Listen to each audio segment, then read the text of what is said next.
To level up your DevOps with GitHub Actions and Kubernetes.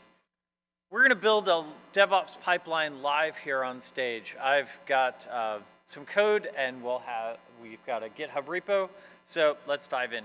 Here's the part where I tell you I am definitely going to post the slides on my site tonight. But in this talk, there are no slides. We're going to live code everything. Woohoo! So all the code that we're going to build is up here on GitHub. Here's the GitHub repository. There's no code in it yet, so let's go build some. I've got an empty directory here, and my Kubernetes cluster is empty as well. So let's scaffold out a website. I'm going to say .NET New, only because .NET's really good at scaffolding out a website. So let's say .NET New. MVC, I'll give it a name of Level Up DevOps and an output folder of dot, and that will scaffold out a website. Now, I could definitely leave out the optional name and output, but if I don't specify name, it'll use my folder name, which in this case was demo. And if I don't specify an output folder, it'll create a new folder inside there, so I would have a demo folder and a demo folder inside that. So, now that we've got that in place, we have a website. So let's open it up in VS Code. And this is a full website. I've got a controller, I've got views. And so instead of just saying welcome, let's say welcome to all things open. Why, yes, thank you for inviting me to add this .vs code folder. That adds the debugging information that I need. And now we have a website. Our next step is to get this ready to go into GitHub. So I'm going to create a new file, and I'm going to call this .gitignore. Now here in the gitignore file, we want to ignore everything that we don't want to commit to source control. And there's a couple of main groups of content here. So I don't want to commit built files. If I were to commit those, then I would rapidly increase the size of my GitHub repository, and eventually it would just be humongous. So in this case, I have a bin and obj folder. If I'm in a Node project, I'll exclude Node modules. If I'm in a Python project, I'll exclude .venv and other things like that. So built files. Next up, I don't want to include downloaded files. Anything that I'm able to download from the internet, I want to be able to download those big binary blobs again. I don't want to commit those into my repository. So if I was in a .NET Framework project, I would ignore the packages folder. Here in a .NET Core project, we no longer have the packages folder anymore. So I guess technically Node modules goes there. And then I'll have the oh, no, that's the next one. Temp files, that's where PyCache comes in. I don't have any temp files here in this .NET project, but I might incur something like star.log or star.tmp. If I'm doing a diff, I'll end up with star.orig. So let's ignore those temp files. Next up, we want to ignore user-specific files. Now here's where I have star.user, star.suo. I might have a .vs folder. I could choose whether I wanted to exclude this VS Code folder. Now right now it's just the static details that I would need to debug this project, but if I was to dial this out and make it very specific, I might choose to ignore that. So in this case, I'll choose not to ignore that. But the .idea folder, any other user-specific things. And so then next up, we want to exclude secrets. Now, secrets is a spot where we definitely don't want these secrets to end up in our source control system. Especially if we're working on an open source project, we don't want people to just crawl through our GitHub repository and pull out our API token to S3 or to Square or to Twilio. Instead, we want to keep those secrets secret. So I'm going to exclude the .env directory, the .env file. I might exclude env star to get any of the other things like .development or .local. And in fact, if I'm doing .env star, it'll just grab all of them. Now in this .NET project, we have app settings. that could include some secret information. We have app settings.development. Maybe in here we said connection strings, and we said mydb. And this is our local development environment. We definitely don't want that in source control. So I'm going to take it out of here. I'll put it in the regular one, and I will say specifically, use user secrets. User secrets is a great way in .NET to ensure that our secrets end up in our user profile directory, not anywhere close to where our source code is committed. So in this case, there aren't any secret files, but as we dig into GitHub, we'll see that I've actually created some secrets here inside GitHub so that I can reference those secrets during the course of the build. I definitely don't want to check these into source control. Cool. Built files, downloaded files, temp files, user-specific files, and secrets. These are the things that we don't want to commit to source control. Excellent. So now that we've got a .gitignore file, we're ready to be able to commit to GitHub, to Git rather. And so now let's talk about how we might containerize this application. So I want to create a new file, .dockerignore. Now this dockerignore file is all the things that we don't want to end up in our Docker image, in our production container. Well, the cool part is the format is nearly identical to a .gitignore file. So I'm going to go grab my gitignore file and set that into place in my dockerignore file. I don't want to include built files, downloaded files, temp files, user-specific files, and secrets. Those just shouldn't go in my production container. And there is a sixth group here as well. I don't want to include non-production files. And in the non-production files, we do have this app settings.development.json, so let's exclude that one. App settings.development.json. And we also have this right here, the launch settings.json. Launch settings.json is all of the local properties, which ports do I debug on, what environment variables do I have set locally, might have a detail about what page I launch. Ultimately, I don't need this in production. Great, so I have that dockerignore file. Now the cool part is the dockerignore format is nearly identical to a gitignore format. The only difference is in a gitignore, it's going to automatically drill down into all the folders to be able to make any matches. Where with a dockerignore, I have to specifically identify that, yes, I really do want to dig into all the folders.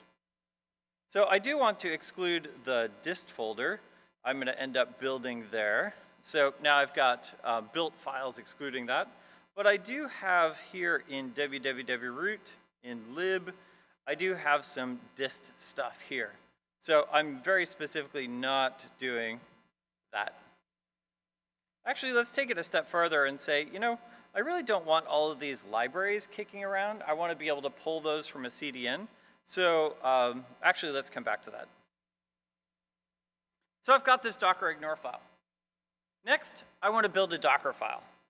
So I'll create a new file, Dockerfile. Now it's important that this be named Dockerfile and not Dockerfile.txt. So if your editor did like mine and named it .txt, easy enough, pull the .txt off and just name it Dockerfile. Now we can name it other things, so there are flags that we could use to pass to Docker to say, but let's call it something else, but Dockerfile is the default. Here in the Dockerfile, we have 4 main verbs: from, copy, run, and cmd. Now there are other commands inside of a Dockerfile, we'll see some of them today, but the purpose of these 4 commands is to do the majority of the lifting that we need. Now, if you understand these 4 commands, you'll probably understand the majority of what we have inside of a Dockerfile. So start off from. I want to stand on the shoulders of giants. I want to build on a base image that has all the content that I need. And in this case, I need to be able to build inside the container. So let's head off to Docker Hub, and let's go looking for .NET. And we get to this repository, which is kind of a meta repository, and will let us link to the repository that has the Docker image that we need. Samples is cool. Samples is a bunch of different Docker files built in different configurations that we can use for reference. Monitor, the ability to watch a .NET project and understand its details. Runtime depths is fun. Runtime depths has all the dependencies we would need to install .NET, but .NET isn't installed yet. Built on top of that is runtime that allows us to run console apps but not websites. Built on top of that is ASP.NET that allows us to run websites but doesn't have the build tools installed. And on top of that is SDK that does have the build tools. So let's pop that one open and take a look at the .NET SDK. So there's the version that I want. I'm doing .NET 6 today, so we'll use the 6 one. But scrolling down a little bit, I can see various versions of this Docker image. Now, if I just use 7.0, 7.0, or 6.0, it'll be built on top of Debian 11. Now, that'd work great, but Alpine is really small, really small. So if I'm not inside of a Python environment, I might choose to use Alpine, and so I'll use the 6.0-Alpine variant. Now in Python, the C compiler built into Alpine is different than the C compiler built into Debian, so some of the wheels might not compile correctly. But now that so I've got that, let's come back in here, and I want to do that -Alpine. Cool. Now in my image, I now have the build tools, and I'm able to build .NET content. Next, I want to copy the content from the directory where I'll run my Docker build command, this directory right here, into the current directory in my container. Well, what directory is that? Let's set it. workdir/src. Now, I definitely could say var lib foo bar baz, and it would create those directories nested and cd into that, but I don't need to get that fancy. I'm just going to say there. Now, in many Linux distros, we have lots of different mount points for different drives, but inside of container, we just have one. So I've created a new folder here, and when I copy that content, it will end up in that source directory. Cool. Now we want to run some stuff. If I was on the console, I would do this. I would say .NET restore to restore all of my NuGet packages, all of my dependencies, my libraries. .NET build, I'll build in release mode. .NET test, I want to test in release mode as well. Otherwise, I would end up with one release build and one debug build. And the cool part here is if my build fails or my tests fail, then we'll stop. We won't go further. I'll never get a production image if I have bad tests. Next, we'll want to publish. .NET publish, I'll publish in release mode and to the dist folder. Now that's similar to right-click publish inside of Visual Studio. We'll go gather all of our resources, all of our built DLLs, all of our static resources, JavaScript and CSS files, and we'll copy them into that folder that I might choose to copy to Apache or to Nginx to be able to host my site there. Now that's all of the content we would run from the command line. We don't want to run them from the command line, we want to run them as Docker commands. So let's run this one, and we'll run this one. Nope, not that. We'll run this one, and we'll run this one, and this one, and this one, and now, instead of being console commands, they are Docker commands. Excellent. So we now have our published website, so let's switch over to that dist folder, and then cmd is the command that we use as we start up our image as a container. So unlike all of these other commands that run at build time, this one's going to run at runtime, and so we'll say .NET level up dev ops.dll. Cool. Now we do need a few environment variables. I'm just going to copy them in for the sake of ease of use. Let's go grab some environment variables here. We're going to set it to run in production mode, kick off some optimizations there. We'll tell it to start on port 80.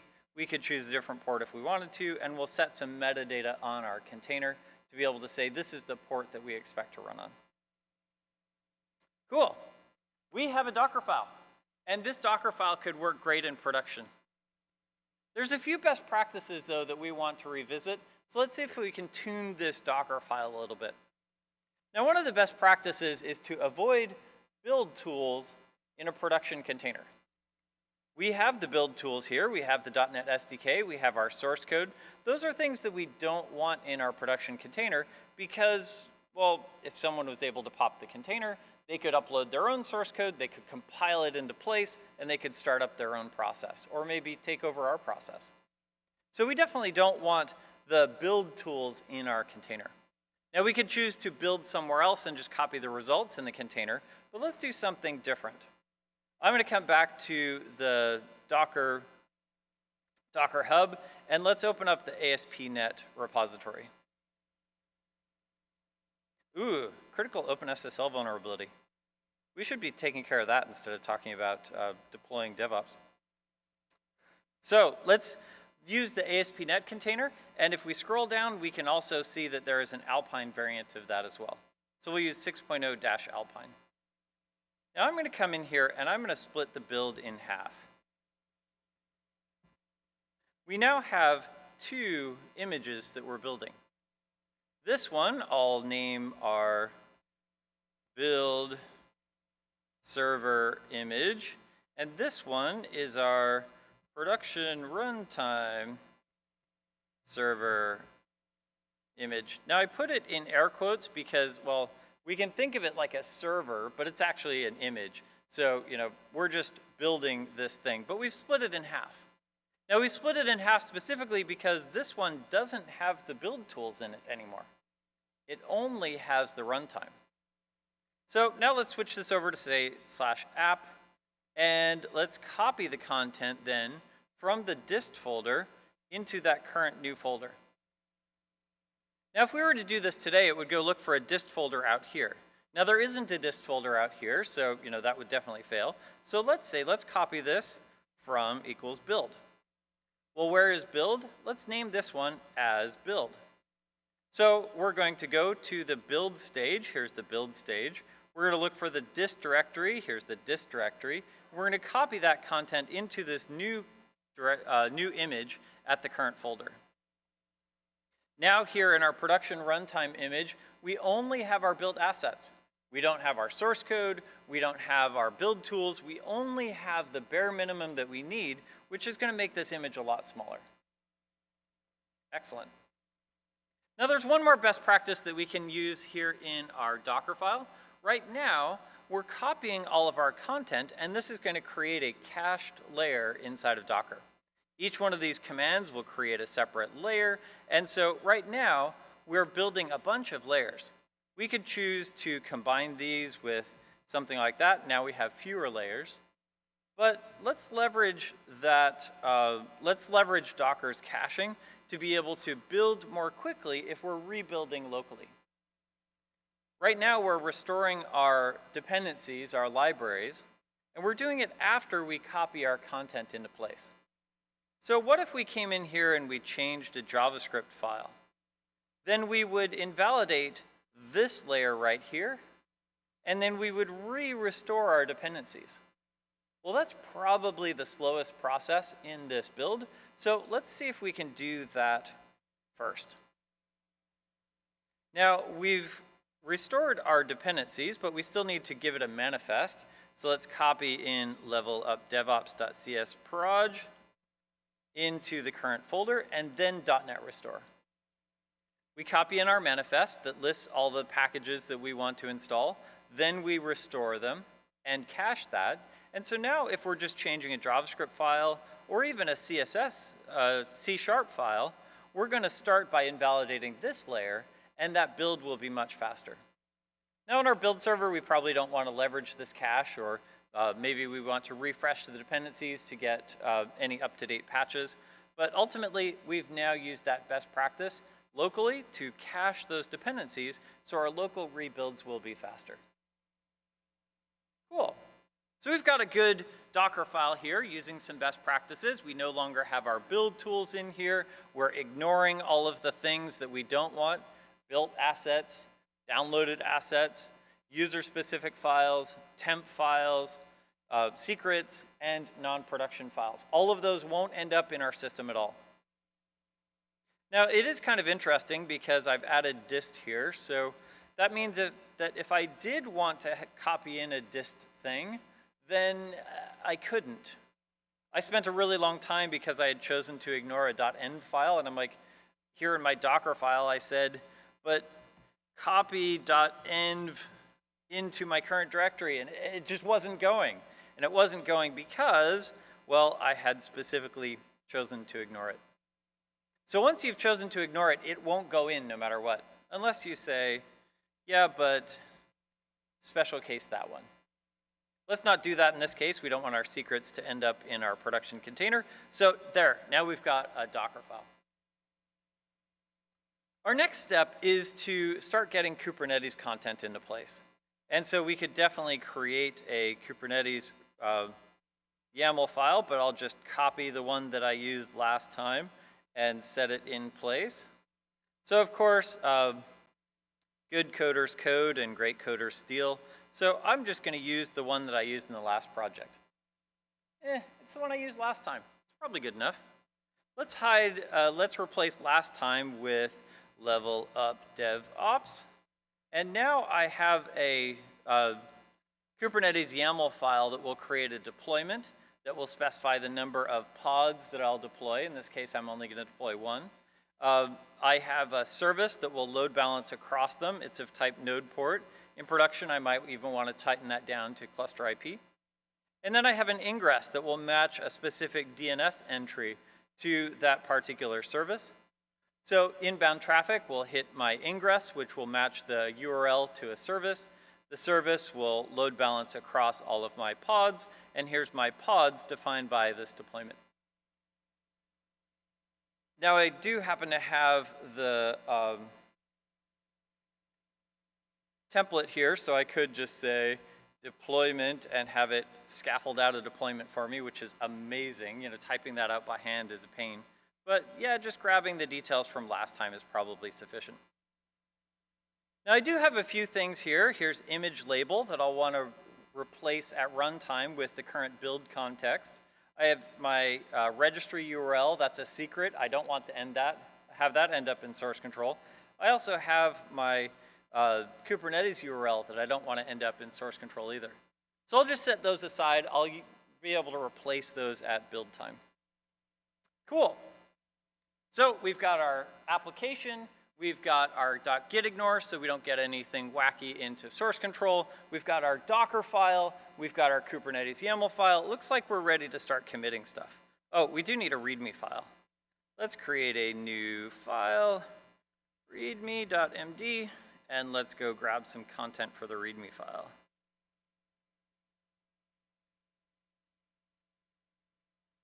That looks good. It'll just tell us a little bit about the project. Cool. So I'm going to flip over here inside of VS Code and take a look at the things that I want to commit. I can open up each one and compare the old version to the new version. In this case, everything was created, so that might be less helpful. But I do notice that I've got a lot of this bootstrap stuff. That's kind of one of those things that I would download. So rather than have this built into this project, let's come in here to the lib folder. I've got bootstrap, jQuery, jQuery validation, and unobtrusive. And let's just delete those out of the project. Cool. Now that list is a lot shorter, but I do need to go find all of the places where I was using those. So let's look for /lib. And it looks like here in my layout page, I have a few references. So let's go grab that from a CDN. I'm going to come over here to CDN.js, which is excellent for being able to find open source packages, and search for Bootstrap. There we go. Bootstrap. I'm going to go grab bootstrap.media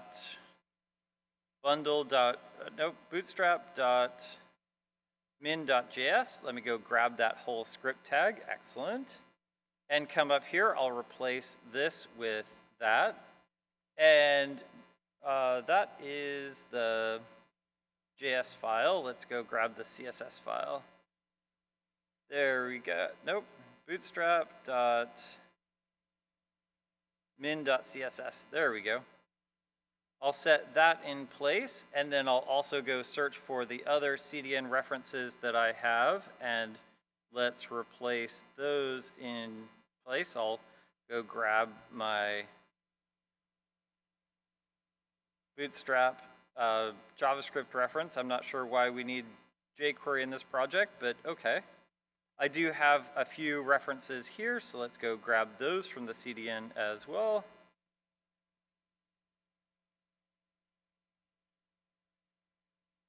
Cool.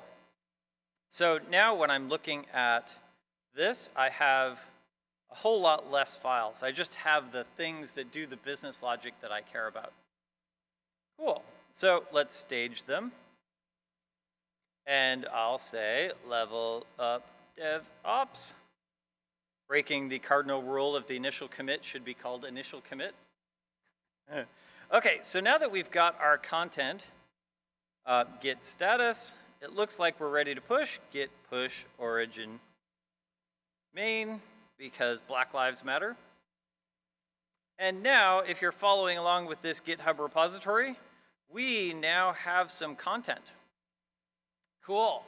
So you can head to github.com/robrich/levelupdevops GitHub Actions Kubernetes, and you can get at this repository. Or if that URL was too long, head off to robrich.org, robrich.org. Click on presentations, and here's Level Up Your DevOps with GitHub Actions and Kubernetes, and the link to get there is straight there. While we're here on robrich.org, let's click on About Me, and we'll see some of the things that I've done recently. I am a Shoreline developer advocate. Docker has given me some awards, and Microsoft has as well, and I'm also a friend of Redgate. AZ Give Camp is really fun. AZ Give Camp brings volunteer developers together with charities to build free software. We start building software Friday after work. Sunday afternoon, we deliver that completed software to charities. Sleep is optional, caffeine provided. If you're in Phoenix, come join us for the next AZ Give Camp. Or if you'd like a Give Camp closer here to Raleigh or wherever you traveled from, find me here at the conference or hit me up on Twitter or email, and let's get a Give Camp in your neighborhood too. Some of the other things that I've done, I run a user group both in Utah and in Phoenix, and I replied to a .NET Rocks podcast episode. They read my comment on the air, and they sent me a mug. Woo! So there's my claim to fame, is my coveted .NET Rocks mug. Oh, and I also worked on Gulp. So we're back here in our repository. We now have a nice README. We've got our code ready to go. Let's start building out a DevOps pipeline. So I'm going to come here into GitHub Actions. Now the cool part here about GitHub Actions is there's lots of templates that I could choose from. Deploy to AKS, deploy to ECS, GKE, or I could deploy to OpenShift, some security things, Sonar Cloud that might help with my OpenSSL vulnerability. I can build and publish a Docker container, and there's lots of other categories where I can start to dig in. Hey, there's a Gulp one. Where'd it go? Nope, grunt. So we've got lots of templates that we can choose from, or I'm going to set up a workflow myself. Let's start with a completely blank template. Now what makes a GitHub action, a DevOps pipeline, run is this file inside .github/workflows, something that ends in YAML or YML. I'll call this Docker Kubernetes.yaml, and I have a completely blank file. That is interesting. I'm going to do that a little differently then. I'm going to start with building a Docker image. Okay, Docker Kubernetes.yaml, and I will do a Docker build and push Kubernetes start. Cool. Now here in this YAML file, I'm going to describe the events that I want to listen to and the tasks that I want to accomplish when that happens. So a pull on a main branch, that sounds like a good idea. We'll come back to pull request. Let's comment that out for now. And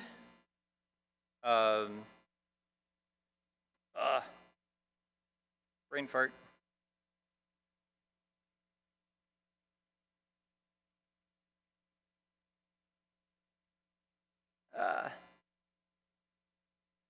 Yeah, catch me when it breaks. Oh, it starts with a W and I've forgotten the word.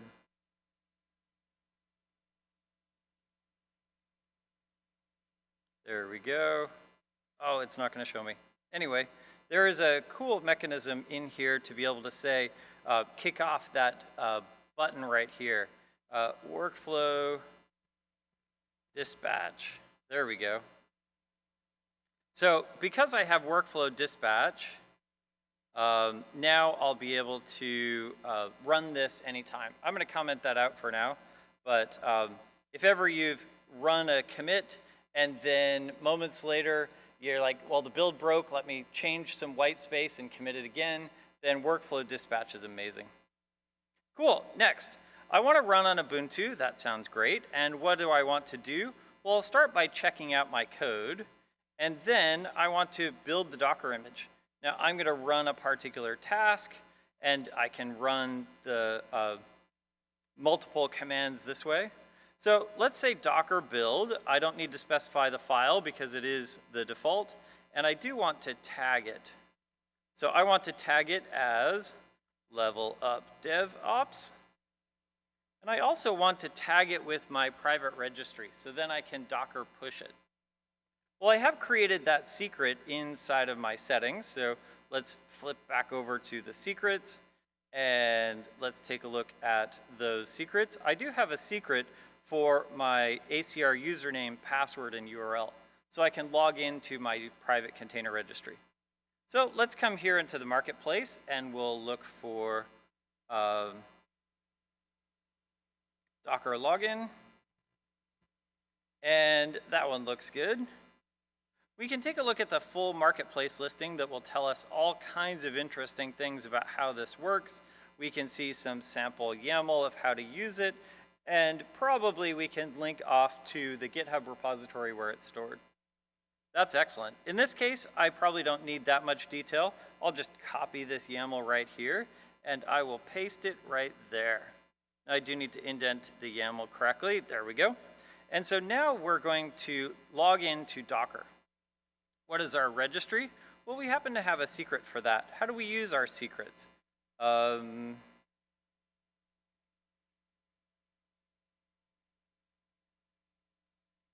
Let's go pull up that one. Let's head off to the GitHub docs and take a look at how secrets work. I've already got my secrets built there. I can flip over, oh, there we go. $, secrets dot, and that secret name. And that's how I pull that secret into my GitHub Actions build. So here I'll do $, secrets.acr URL. And now that's the server that I wanted to log into. Next, my username, I have a secret for that. So secrets.acr username. What's my password? I have a secret for that as well. Secrets.acr password. And I don't need ECR. And then log out. The default is true, and I will do that. Now this doesn't log out at the end of this task, but rather at the end of my entire build step. Now if I'm on a shared host, if I'm on an internal host, I might want to clear out my credentials to make sure that they don't accidentally leak into the next build that runs on this machine. Now in the case of the hosted GitHub Actions runners, my VM is automatically destroyed after this build is done, so I'll probably be fine here. But it's definitely good hygiene to log out of Docker to ensure that we're not logged in there. So now let's use that secret here to say secrets.acr URL. And now I've got my Docker registry in my image name as I build it, and I'll be able to push to it. So let's do that. Docker push this image name. And in fact, I do want to make it unique to this build, so I'm going to say github.sha, which is the git hash for this build. Now that's definitely not semver, but it is a unique build per git hash. And there's some beauty there. I'm going to actually also grab the git hash here in my Kubernetes YAML file and add that as a label on my image, so that then if I'm just looking at the content inside of Kubernetes, I know exactly what version of the source created this image, and I can git check out that version and get exactly back to the scenario to reproduce my customer's concern. So I've pushed my Docker image up to Kubernetes. Cool. The next thing is to run this inside of Kubernetes. So kubectl apply -f kdes.yaml. Now, before we can do that, we still need to log into Kubernetes. So let's come back here to the registry and we'll search for, magic word is Kubernetes set context. Cool, Kubernetes set context. Yeah, this one looks good. I'm going to copy that. We'll set that in place right here. I'll indent it a little bit differently. And now let's talk about the method that we want to authenticate with. The default is kubeconfig, and I'll use that. I copied the details of my kubeconfig out of my user profile directory and stored it in the secrets kubeconfig. And I'm glad it's encoded so it'll get that entire file into place in this one spot. I don't need the rest of this because those are for the other methods, so I'll remove that. And now I am logged into Kubernetes. So now when I kubectl apply this Kubernetes YAML file, then I'll be able to get that content into place in Kubernetes. The next step that I want to do is to go grab the Kubernetes YAML file and set the secrets into place. So I'll just copy this line. It's a mouthful here. Inside the Kubernetes YAML file, I want to sed without backup. I'm going to go find ACR URL and replace it with the secret. I'll go find AKS URL and replace that with the secret. And I'll go find the image label and replace that with the GitHub SHA. Now, if I wanted to, I could definitely upgrade to Helm to be able to take advantage of values.yaml and start to rewrite that into place. But in this case, I'm only just setting those three things. So Helm doesn't need, I don't necessarily need the weight of Helm here. Now, I've chosen to do it right here. If I was to, for example, do it here, and if, for example, maybe in my .dockerignore file, I had forgotten to include k8s.yaml, then I might accidentally end up putting my secrets inside the Kubernetes YAML file and putting the Kubernetes YAML file inside my container. I don't want secrets in my production image. So let's fix that in both places. I'm going to specifically ignore my Kubernetes YAML file so it won't end up in my container. And I'm going to move this sed line to after I've already pushed my image. I don't want those secrets to even exist in this thing until after my image is definitely pushed up to my container registry. So let's build. That will run all of the steps in our Dockerfile. We'll push that to our image registry. We logged into Docker successfully. We'll replace all of our secrets in that Kubernetes YAML file. Then we'll apply that into Kubernetes, and we've logged into Kubernetes. Cool. So let's come here and we'll save this, create DevOps pipeline, 34 and 35.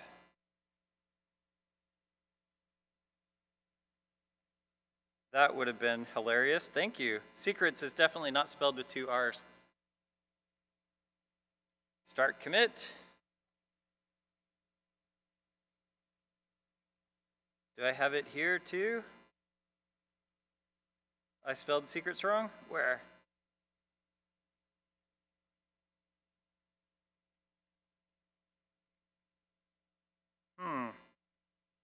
Let's go copy it where I did do it correctly. Paste, paste, cool. Commit, commit. Now the cool thing is this is just a file inside my repository. So I can come back in here and I can choose to edit this file. I'll get back to that design experience where I have the marketplace. Or I can come here and I can just pull the file, git pull, and it's just one of the files here in my repository. So I can continue editing it here. So workflow dispatch, and I don't have any parameters here, but I could definitely continue that there. Cool. Now, because it's a file inside the .github/workflows directory, and because I have this build enabled, I now have a build that is running. Let's go take a look at it. Well, it does all the steps that we need it to. So it launches into our Dockerfile. It's going to grab all of the dependencies, downloading those from NuGet. It's going to build my content. It will run all the tests. It will then publish that content into the other image and start that up on Kubernetes. So we see that we've now got a thing that's ready. And if we kubectl get all, we can see that that service is running. Now it will take a while for the DNS to propagate. So I'm actually going to cheat a little bit, and let's use kubectl proxy to jump around the DNS entry. So pulling that up here, we could port forward to a particular pod, or we could port forward to a deployment or a service. That sounds great. We only want to jump around our ingress, not necessarily everything. So we could also use this for local debugging. kubectl port forward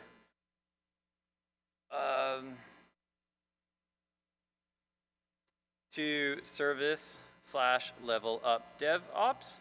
And I'll go from port 80 on my local machine to port 80 inside the container. Except for maybe something is running on port 80 on my local machine, so I'll use port 8080 on my local machine just in case. Cool.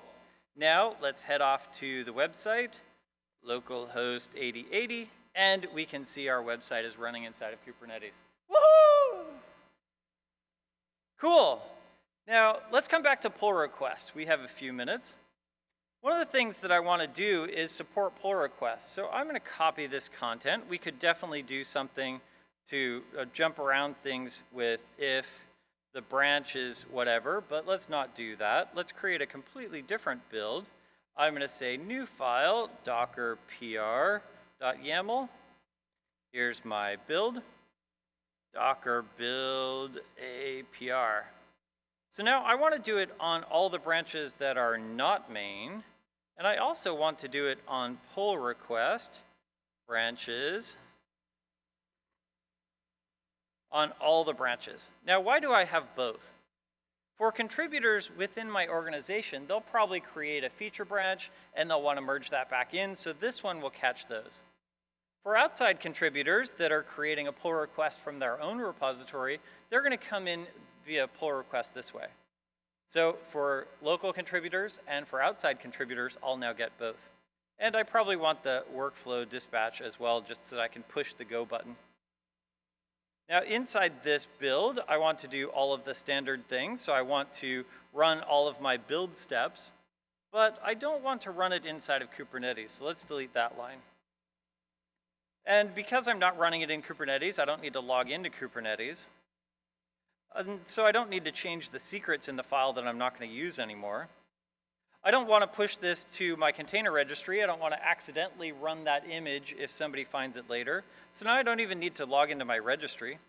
To that end, I'm not even going to use my registry URL here. I'll just say level up DevOps-PR. Cool. So it'll still do all of the steps inside of my Dockerfile. It'll still build, test, and publish my stuff. It'll still validate that all my unit tests pass and that there are no typos in my build.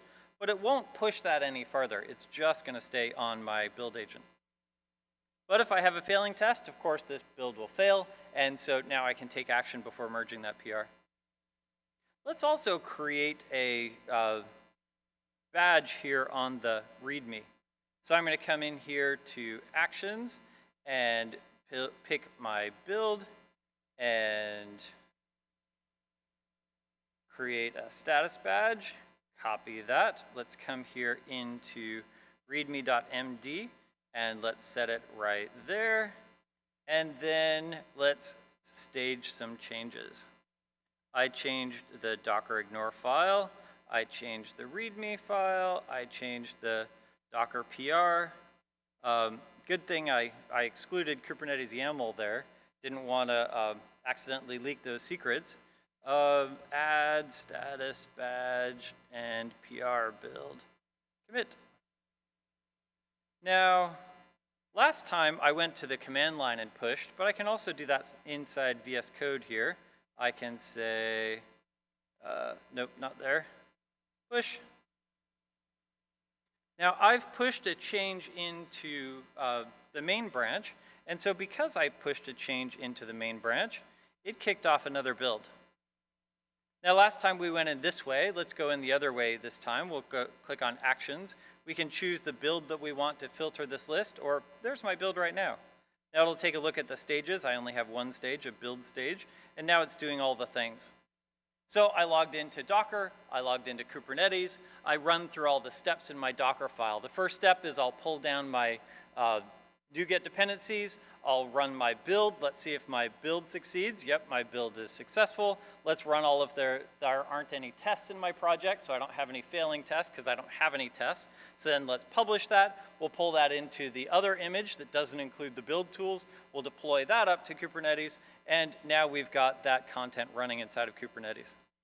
Now, we're here inside of Kubernetes, kubectl get all, and let's say that we found a bug in this concern. So let's say kubectl describe. Let's take a look at this particular pod and see what version of the software is running in it. It is this version, EE7A6CAE. So I can come back to Git, and I can check out EE7A6CE, and I can get to exactly the version of my software that has that concern. And I know it deployed successfully. I have that build complete, and I know that it updated inside of Kubernetes because those Git versions match. To that end, sometimes I like to bury the version number down here in the legal details so that if my customer sends me a screenshot of the website, I already have that Git hash and I don't need to look at the pods. So we were able to see building a DevOps pipeline, adding the details that we needed for GitHub Actions, but also some best practices around Docker ignore files and Git ignore files, best practices around Docker files. The repository that we just built is up on GitHub right now at this URL, github.com/robrich/levelupdevops GitHub Actions Kubernetes. But if that URL is too long, head to robrich.org, click on presentations, and you can get straight there. This was a lot of fun to be able to share with you Level Up DevOps with GitHub Actions and Kubernetes. Thanks for coming.